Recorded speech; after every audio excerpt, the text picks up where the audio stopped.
السلام علیکم ورحمۃ اللہ وبرکاتہ۔ ہر انسان کو قبر میں جانا ہے۔ قبر کی منزل یہ آخرت کی منزلوں میں سب سے پہلی منزل ہے۔ جس نے قبر کی منزل کو پار کر لیا اس کے لیے بعد کی منزلیں بھی آسان ہو جائیں گی، اور جو قبر کی منزل میں پھنس گیا اس کے لیے بعد کی منزلیں بھی بڑی مشکل ترین ہوں گی۔ حضرت عثمان غنی رضی اللہ تعالیٰ عنہ جب کسی قبر کے پاس سے گزرتے تھے تو اتنا روتے تھے کہ آپ کی داڑھی مبارک آنسوؤں سے تر ہو جاتی تھی۔ کسی نے پوچھا کہ حضرت جب آپ کسی قبر کے پاس سے گزرتے ہیں تو اتنا کیوں روتے ہیں؟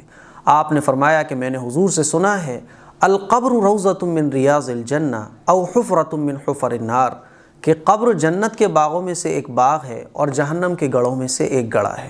قبر بڑی سخت منزل ہے، قبر بڑی خطرناک ہے۔ جو نیک ہوگا اس کے لیے تو قبر کشادہ ہو جائے گی، اور جو گنہگار ہوگا، بدکار ہوگا، برا ہوگا، اس کے لیے قبر جو ہے وہ تنگ ہو جائے گی، اتنی تنگ ہو جائے گی کہ اس کی پسلیاں ایک دوسرے میں یوں گھس جائیں گی۔ اسی لیے میں جب قبر کے پاس سے گزرتا ہوں تو قبر کی دنیا یاد کر کے مجھے خوف پیدا ہو جاتا ہے، مجھے خوف آ جاتا ہے۔ آپ نے فرمایا کہ اسی لیے میں روتا ہوں کہ جب میں قبر کے پاس سے گزرتا ہوں تو مجھے قبر کی دنیا یاد آ جاتی ہے۔ اب ہم لوگ قبر کے عذاب سے کیسے بچ سکتے ہیں؟ آج میں آپ لوگوں کو قبر کے عذاب سے نجات کے 8 طریقے بتانے جا رہا ہوں۔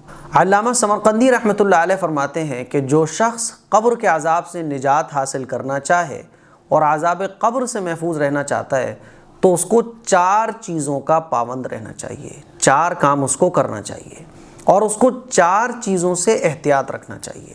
تو ٹوٹل 8 کام ہمیں کرنا ہے اگر ہم عذاب قبر سے محفوظ رہنا چاہتے ہیں۔ 4 کام کرنا ہے اور 4 کاموں سے ہمیں بچنا ہے۔ 4 کام جو ہمیں کرنا ہے وہ کون کون سے ہیں؟ حضرت نے فرمایا نمبر 1 نمازوں کا اہتمام اور پابندی، نمبر 1۔ نمبر 2 صدقہ کرنا، اللہ کے راستے میں خوب صدقہ کیا جائے، خیرات کی جائے۔ نمبر 3 قرآن مجید کی تلاوت، روزانہ قرآن مجید کی تلاوت کی جائے، کیونکہ حدیث شریف میں آتا ہے کہ جو شخص قرآن مجید کی تلاوت کرتا ہے، قرآن مجید کو روزانہ پڑھتا ہے، تو مرنے کے بعد قرآن مجید قبر میں اس کا ساتھی بن جائے گا، اور قرآن مجید ایک نور کا چراغ بن جائے گا قبر میں اس کی، اور اس کے سرہانے آ کے کھڑا ہو جائے گا اور اس کی حفاظت کرے گا۔ یہ قرآن مجید جو شخص پڑھتا ہے اس کو یہ فائدہ ملے گا۔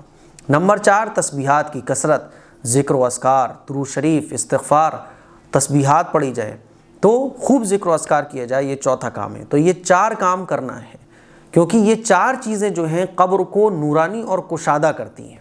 دوسری 4 چیزیں جن سے ہمیں احتیاط کرنا چاہیے وہ 4 چیزیں کون کون سی ہیں؟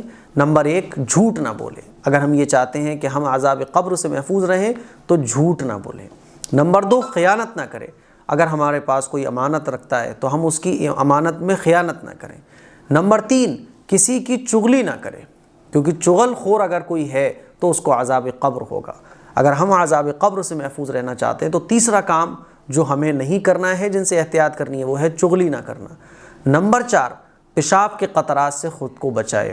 جب ہم استنجا کریں، جب ہم ٹوائلٹ میں جائیں تو پیشاب کے قطروں سے ہم اپنے آپ کو بچائیں، پیشاب کی چھینٹیں ہمارے اوپر نہ آئیں، ہمیں اس کا خیال رکھنا چاہیے۔